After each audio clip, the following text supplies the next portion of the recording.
morning, Philadelphia.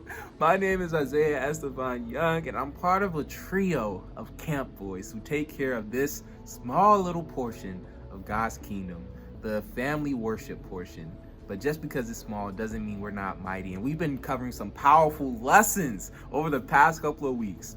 Actually, we've been going through the My Friend Jesus series. It's been phenomenal. Last week, we had Patrick and his older brothers just do an amazing job explaining what brotherliness is. And I think the brothers had to head out, so hopefully you guys had time to welcome them while they were in the neighborhood, show them the Philly brotherly love, but unfortunately they had to head home.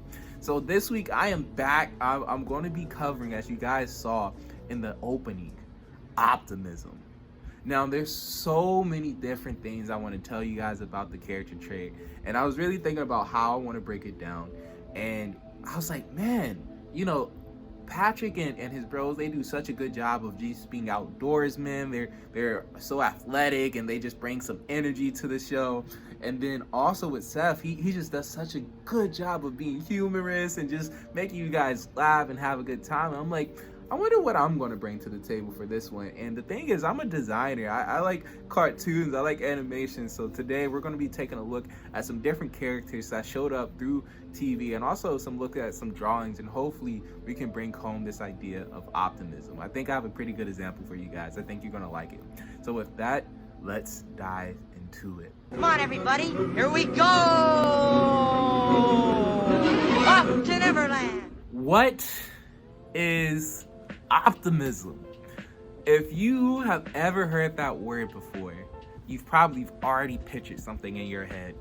And the thing about it is, optimism really plays out in one of two ways. I want you to picture these two characters.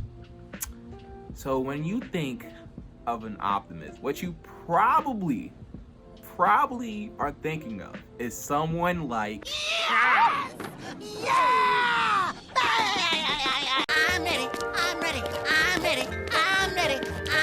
F is for friends who do stuff together. U is for you. Whoopee! Whoop, whoop, whoop, whoop, yeah! It's the best day ever.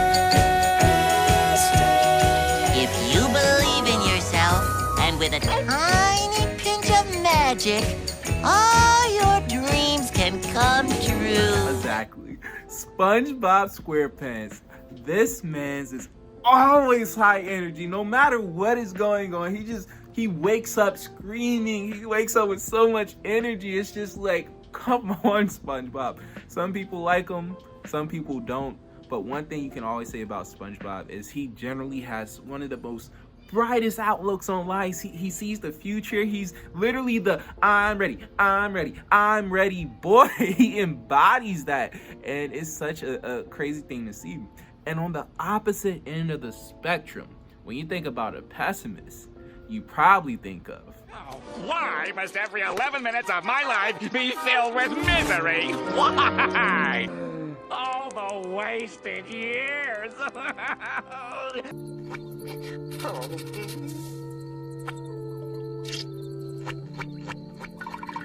Here lie Squidward's hopes and dreams. Well, you did it. You took my one chance at happiness and crushed it.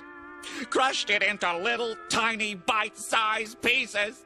I really had expected better of you people. I guess I'm a loser for that too.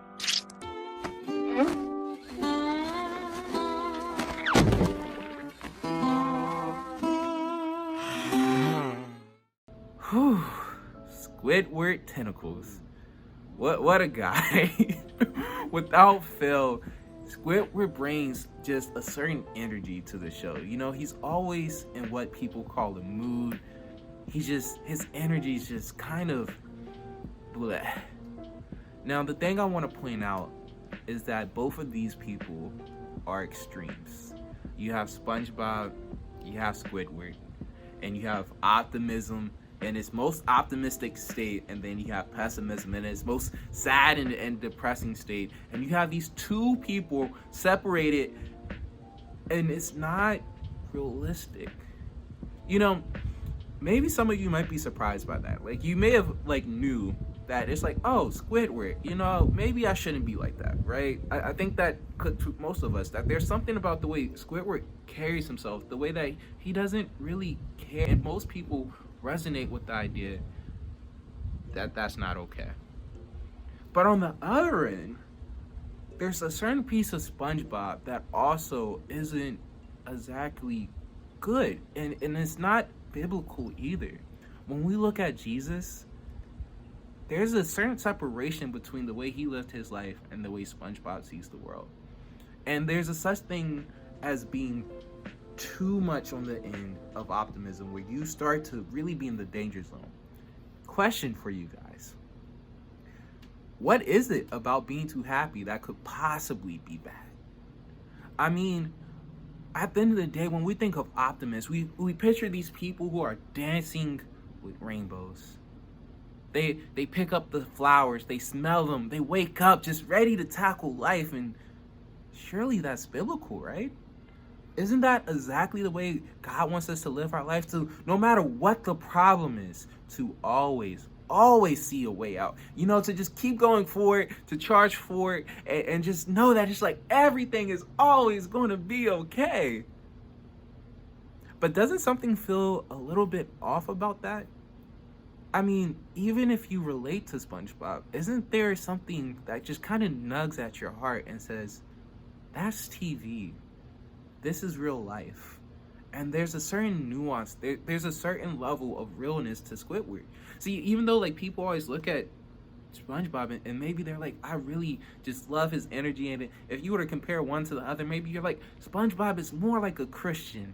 He's more like what I want to be like, always happy. And Squidward, he's doing nothing right, you know, like he's always just upset, and I don't want to be like that at all. Well, the answer is neither one of them shows the nuance that existed when it comes to faith. Now, here's my question for you. What is it that Jesus had that separates him from both SpongeBob and Squidward? Think about it.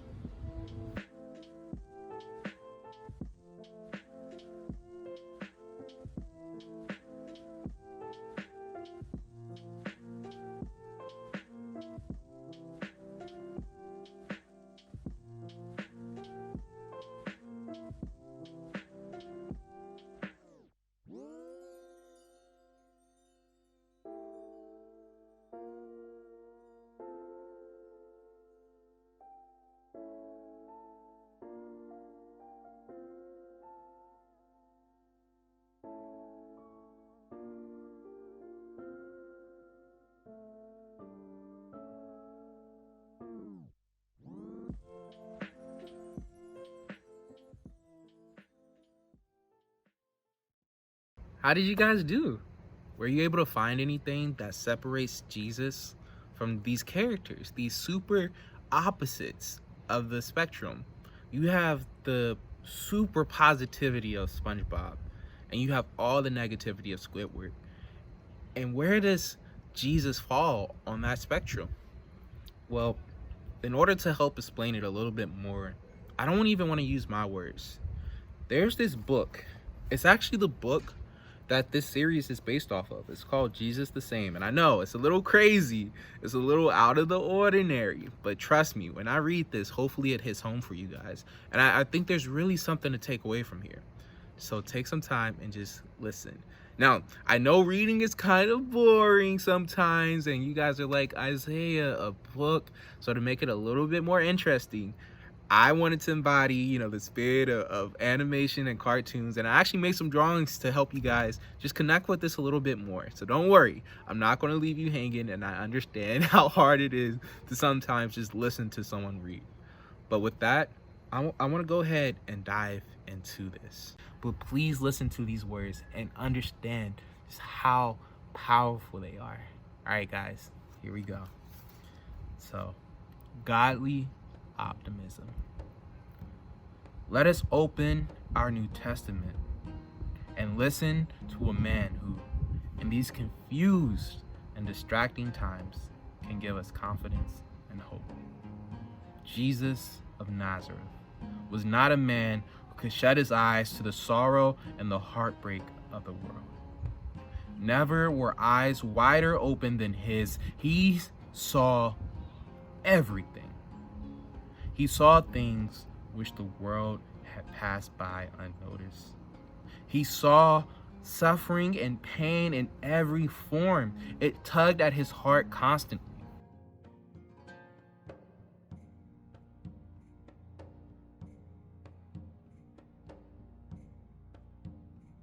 He saw with open eyes the roads which lead to death. He knew as no other has ever known so well that evil must be resisted, that sin must be faced and grappled with. That is only by suffering, struggle, and pain that victory can be won. When he saw both sides, the bright side and the dark side, he still walked away with that bright light shining on his face. Were there moments when he was able to sing? Of course. But he also cried. And sometimes both would come up at the same time. He would sing and be broken up by sobbing because he knew the pain that was in the world. But make no mistake, that pain never overwhelmed him. He never surrendered. His head was always up, and without fail, his teaching to us all was to be of good cheer. John 16:33.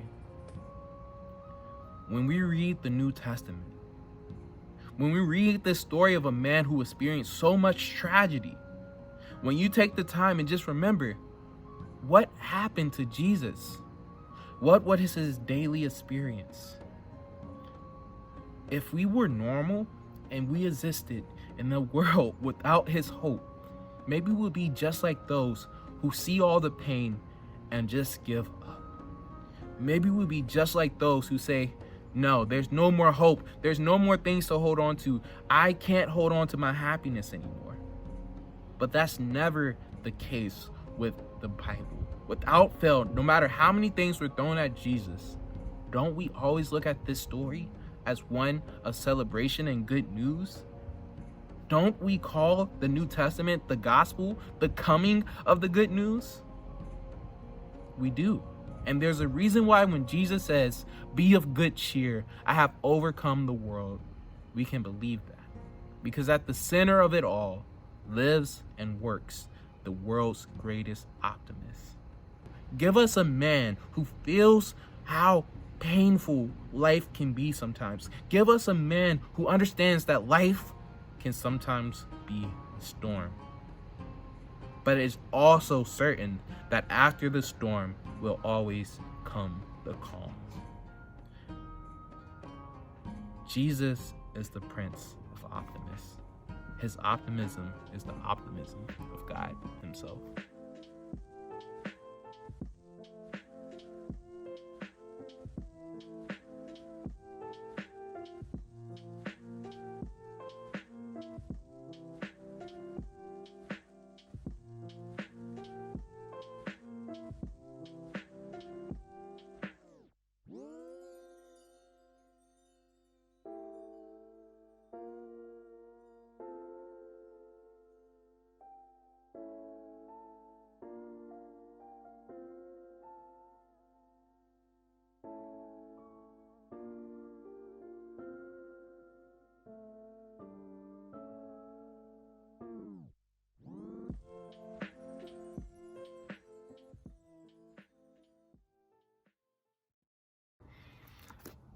Guys, when you think about it, and you know everything that God went through, didn't he have every reason to quit? When you think about your own lives and the own things you go through, don't you have every reason to quit? When you're on a team and maybe you lose every game, or you're part of a team that goes to competitions and you never perform well, don't you have every reason to say, this is not the winning team, I should just give up? What's the point? We're going to lose anyway. When you go to school and you try your best to be noticed, but people reject you, They refuse to be your friends. Don't you have every reason to say, why should I keep trying? They're never going to get it. Time and time again, I put myself out there, but people don't understand me. When you talk to older people and mentors and you try to express yourself, but they overlook you because you're young, don't you have every reason to just stop talking? To never tell your story. Don't you have that right?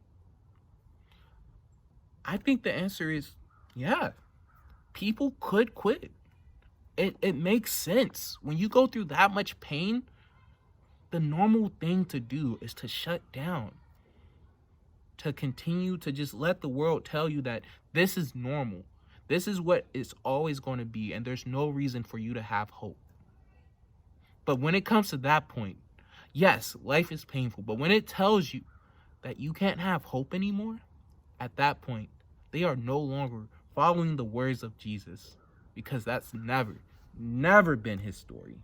Be of good cheer. I have overcome the world. When he went through life, there were problems. In fact, let's take a moment and think about this. Jesus was tested by every single person that should have mattered the most to him. The other religious leaders, people in our church, think about if Chip or people like Josh and Audie and Richard, what if they didn't have faith in Jesus?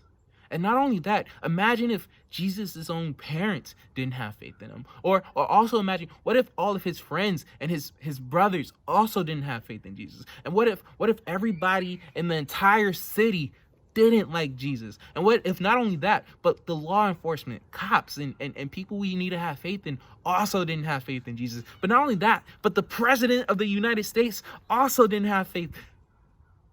Wouldn't you stop? Wouldn't you say, oh man, what hope do I have?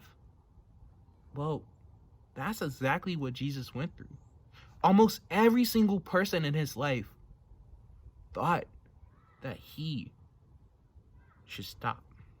They got angry at him. They got upset at him. They saw the crazy things that the world did, and they took it on themselves. And when they saw Jesus acting different, they not only rejected him, but they attacked him. They made his life hard on purpose. Now, here's my question for you. How do you react when the whole world feels like it goes against you? Think about it.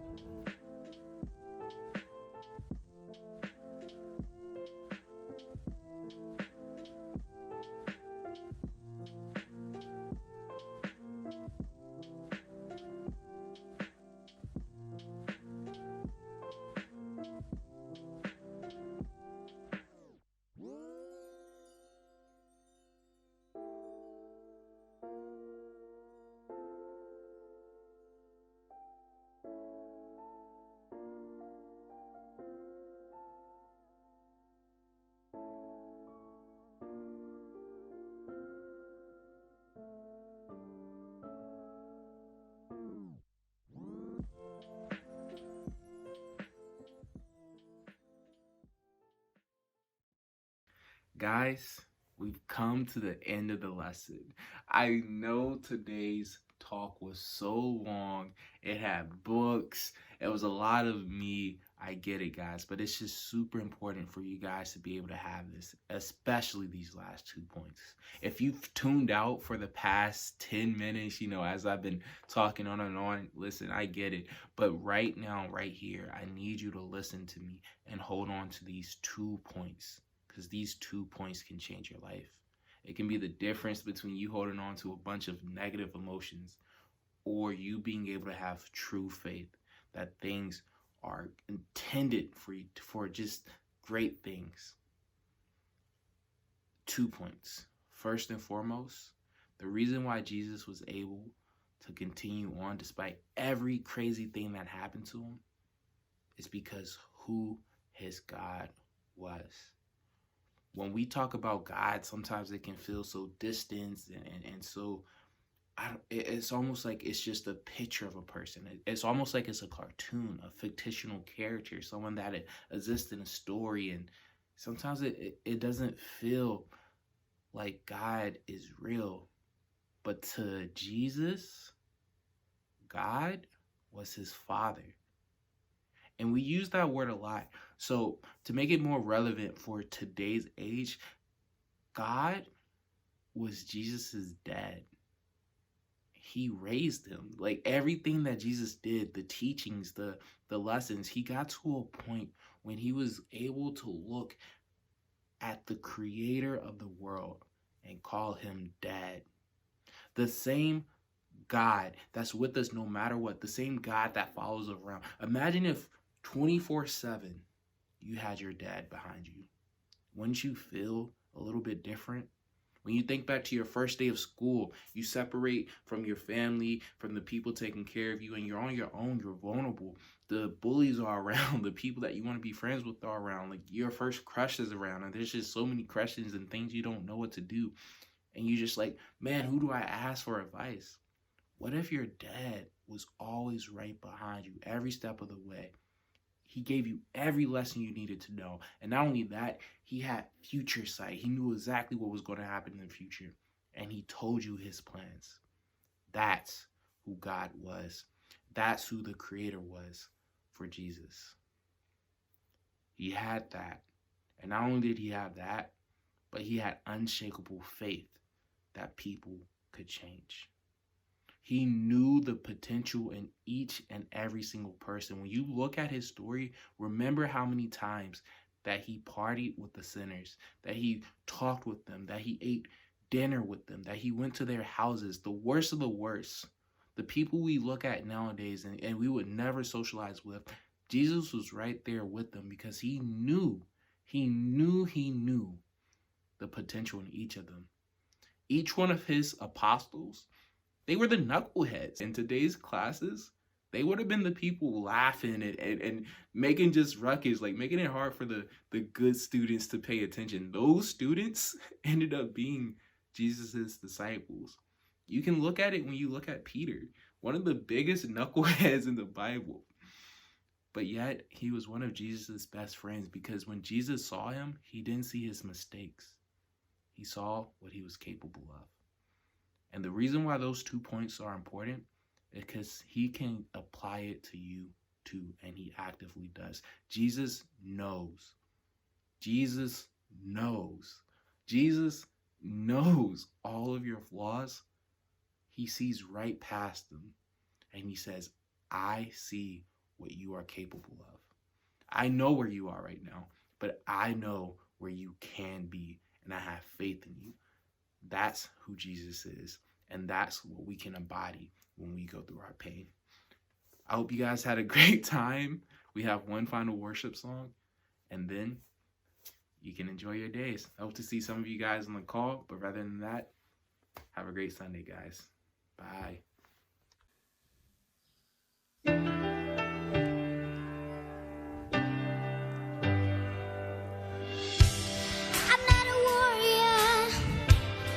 Too afraid to lose. I feel unqualified for what you're calling me to do. The blood I just drank, I got no excuse. These broken people are exactly who you use. So give me faith like Daniel in the lion's den. Give me hope like Moses in the wilderness. Give me a heart like David, Lord, be my defense, so I can face my giants with confidence.